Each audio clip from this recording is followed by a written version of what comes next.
it's a frigid day here in New Jersey, huh? What is it? What is it, like 10 degrees outside? 10 degrees outside, about 28 in the garage right now. All right. On this episode of FuryJim TV, I'm going to outline removing the 5758 Plymouth dash cluster. I get a lot of questions on the optimal way to remove this when sending the core cluster to me for one of my deluxe upgrades, including the proprietary amp and oil gauges I make for these cars. So the initial tools you'll need is a needle nose, a 3/8 nut driver, long Phillips, a stubby Phillips preferred, and Allen keys standard that go down to the size that we will need. And to be exact, we will need 5/64 to remove the clock adjuster knob if your car is so equipped. I'll move around to the front and remove that as the preliminary step.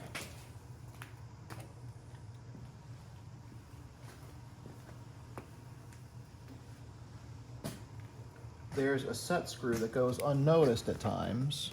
I'll try and face it out to see it as I engage it.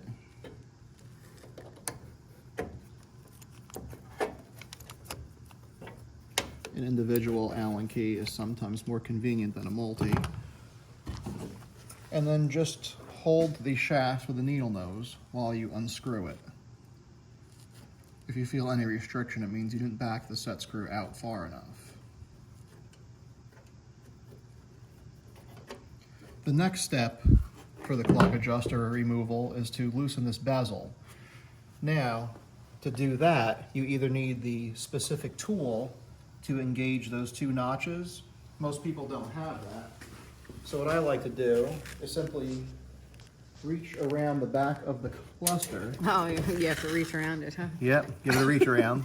Turn the cable to free it up, and then if you're lucky, it spins right off. Oh, what are you reaching? What are you touching on the other side? On the other side, if you pan around,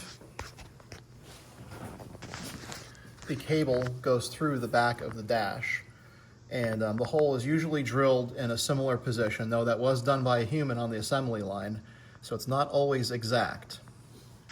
And now we have a clear view of the back of the cluster. This is something you won't see particularly this clear when installed in the vehicle, since right here you have the bracketry for your brake pedal cage, as some people call it, and you'll also have a steering column in your way, as well as wiper linkage that passes right about here, another obstruction when reaching behind the dash to release your cluster.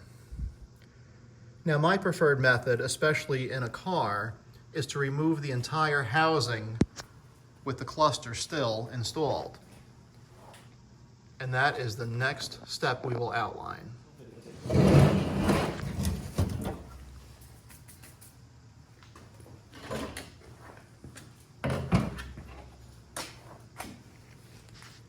Here is a clear view of the speedometer cable. This is something you'll want to remove and set out of your way when you start removing the fasteners that hold the housing to the dashboard. Would have been a little obstructed view while installed in the dash with the wiring in the way, but here you have it. They're typically finger tight, so just do it slowly. You don't want to roll up any threads. Once in a while, you'll have to use a small channel lock or needle nose to start the loosening process. Now, viewing the rear of the cluster, you'll see 4 points of attachment of the actual housing to the sheet metal of the dash. We have a number 10 Phillips screw here, mirror image at the other side at the top, one hiding below the actual cluster and sometimes obstructed from view by wiring, as well as another mirror image lower corner fastener here, another number 10 Phillips. One of the things you'll want to do is reach back here and just bend these harness retainer brackets down and release your harness. Bend that one down, release the harness. Now this goes into one of the steps of removing the actual cluster from the housing. So the first tool of choice will be a 3/8 nut driver to loosen your first nut, and you want to reach in there and try and capture it, otherwise it could fall down and get mixed into the wiring and the switches. It usually falls in cradles in this area, right behind your wiper switch or the headlight switch. Same story here. And since we already removed the retaining bezel in the last step, you could move this up and out of your way. Now, 57s and early 58s have an actual dowel pin that attaches the cable to the shaft of the clock. Now, we'll make this discovery together, whether this is an early or late 58 dash. In this case, it's not finger tight. We'll carefully use a needle nose to loosen that ferrule. There we go. Sometimes you'll rip the back of the clock out if you're not careful. Kind of like trans lines. Yep. In this case, this is a 58, a late 58, which is actually grooved. This is the one I like because it's easier to work with, especially when you're working with a car that has its dash still installed. And if you look when you push this, see how that pops out? On a 57 and early 58, you would have to push this and then take a sewing needle and push the pin through to release it from the back of the clock. So we got lucky with this one. Now we have better access to this nut to take off and remove this harness retainer, harness bracket, whatever you prefer to call it. At this point, the cluster is one screw away from coming out of its housing, but we're not going to take this cluster out of its housing just yet. Now we'll remove this bracket, get it out of our way, set it off to the side. Same story here. I'm going to leave all the wiring intact for the future steps. But now we'll take out one of the lower screws here.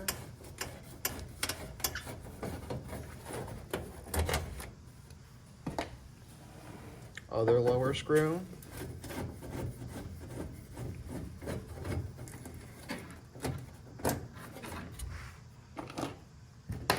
And now an upper. When installed in the car, you'll need a stubby screwdriver in order to get this one because there isn't clearance to use a full-size screwdriver. And you'll also be touching or have the back of your hand against the wiper linkage. You can see a light gap starting. I'm going to hold this so it doesn't flop forward onto the table. When installed in a car, you won't get any real movement at this point. But that position emulates you leaning it forward onto your steering column, which I should add, I like to actually wrap the steering column with a piece of cardboard to protect the paint job on it, or you could wrap a towel around your steering column as well, so that when the cluster housing tilts down towards it, you're not scratching the upper area of your steering column.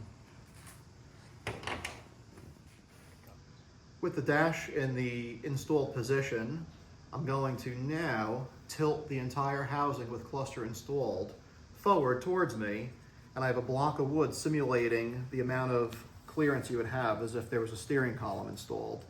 So I'll show you your working space and disconnect all the wires and remove the lights from the cluster, essentially the way you would have to do while it's still installed in your car. So here we're going to move it and just tilt it forward. And as you see, there's not a lot of play that you have with your wire harness, even with it released. So the first step, and I'm going to do this mostly by feel, is remove the flasher from its retainer. This bulb is your directional indicator. It looks like you only have a left blinker because there's a single indicator for left and right. If I reach here, this should be a red wire onto this socket. That's your high beam indicator. There'll be 3 bulbs with orange wires. I can feel one here. One in the center above the speedo. And one to the other side. Those are now gone. And they'll never be used again if you're having me do your cluster because you'll have an individual lead for your intense lighting. These are your idiot light bulbs for both oil and amp warning lights to tell you when it's too late, you're out of oil, or you stop charging. Remove those guys. You have one lead going down to your hot side of the ignition switch for your clock. You'll remove that. Now, look at that. We have a broken wire, so this temp gauge wasn't working. Normally you would remove this male connector. Instead, we only have a female supply and cross feed. They're being a little difficult. Work that off very carefully as to not break the gauge. The gauges only have a little phenolic platform here that your 4 power terminals are mounted to, as well as your sender lead. That gives us a little more room now. Come over to the fuel line, the fuel sender line, I should say, go into the fuel gauge, give that a little rock off, and that's what the other one should have looked like, a male blade connector. And then you have your power lead to the gauge, rock that off nice and easy, and a feed out, and that feed out goes to your directional circuit. And the cluster is free. I'm going to set this down right about here and move my simulated steering column out of the way to reveal the last remaining fastener holding the cluster into its housing. That's right here. And we're going to remove that Phillips screw.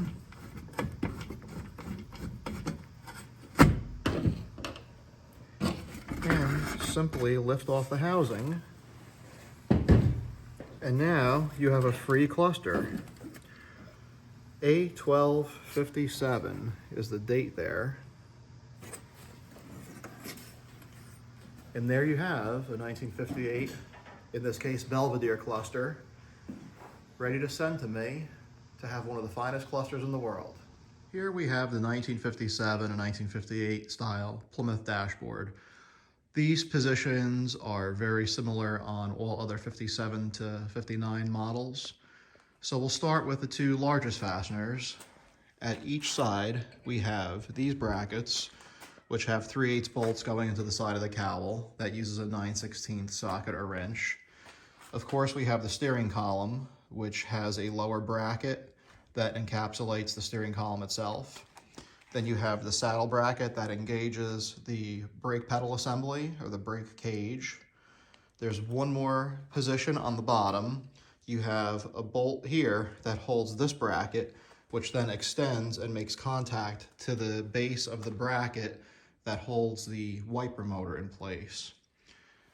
At each upper side, you have these positions. Those go into the A-pillars. Typically, it's a 1024 machine screw that uses a 5/16 head. Sometimes there are Phillips screws. And then along the windshield, we have 1, 2, 3, 4, 5 positions. Those are also 1024 machine screws. Those almost always are 5/16 head with either a star lock washer or a flat washer. And that's it for the attachment points of the dashboard, the dash carcass. So those are your positions to remove the physical dashboard from the vehicle.